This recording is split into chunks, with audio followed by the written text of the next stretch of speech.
Chapter 18. Leo. It seemed like he only slept for seconds, but when Piper shook him awake, the daylight was fading. "We're here," she said. Leo rubbed the sleep out of his eyes. Below them, a city sat on a cliff overlooking a river. The plains around it were dusted with snow, but the city itself glowed warmly in the winter sunset. Buildings crowded together inside the high walls like a medieval town, way older than any place Leo had seen before. In the center was an actual castle. At least Leo assumed it was a castle, with massive red brick walls and a square tower with peaked green gabled roofs. "Tell me that's Quebec and not Santa's workshop," Leo said. "Yeah, Quebec City," Piper confirmed. "One of the oldest cities in North America, founded around 600 or so." Leo raised an eyebrow. "Your dad do a movie about that, too?" She made a face at him, which Leo was used to, but it didn't quite work out with her new glamorous makeup. "I read sometimes, okay? Just because Aphrodite claimed me doesn't mean I have to be an airhead." "Feisty," Leo said. "So you know so much. What's the castle?" "A hotel, I think." Leo laughed. "No way." But as they got closer, Leo saw she was right. The grand entrance was bustling with doormen, valets, and porters taking bags. Sleek, luxury black cars idled in the drive.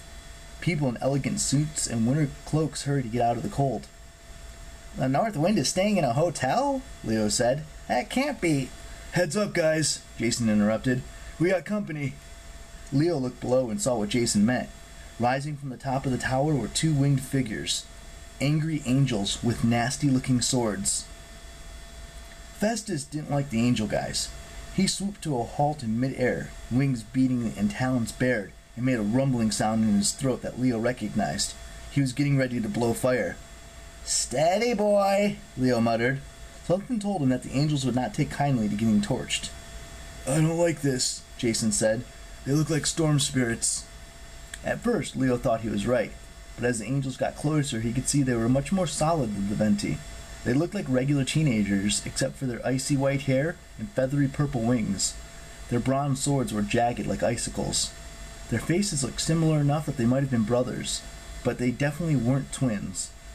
One was the size of an ox, with a bright red hockey jersey, baggy sweatpants, and black leather cleats. The guy clearly had been in too many fights, because both his eyes were black, and when he bared his teeth, several of them were missing. The other guy looked like he just stepped off of one of Leo's mom's 1980s rock album covers. Journey, maybe, or Hall & Oates, or something even lamer. His ice-white hair was long and feathered into a mullet. He wore pointy-toed leather shoes, designer pants that were way too tight, and a god-awful silk shirt with the top 3 buttons open. Maybe he thought he looked like a groovy love god, but the guy couldn't have weighed more than 90 pounds, and he had a bad case of acne. The angels pulled up in front of the dragon and hovered there, swords ready. The hockey ox grunted. "No clearance." "Excuse me?" Leo said. "You got no flight plan on file," explained the groovy love god. On top of his other problems, he had a French accent, so bad that Leo was sure it was fake. "This is restricted airspace." "Destroy them?" The ox showed off his gap-toothed grin. The dragon began to hiss steam, ready to defend them. Jason summoned his golden sword, but Leo cried, "Hold on! Let's have some manners here, boys. Can I at least find out who has the honor of destroying me?" "I am Cal," the ox grunted. He looked very proud of himself, like he'd taken a long time to memorize that sentence. "That's short for a Cal, yes," the love god said. "Sadly, my brother cannot say words more than 2 syllables." "Pizza, hockey, destroy," Cal offered. "It includes his old name," the love god finished. "I am Cal," Cal repeated. "And this is Zethus, my brother." "Wow," Leo said. "That was almost 3 sentences, man. Way to go." Cal grunted, obviously pleased with himself. "Stupid buffoon," his brother rumbled.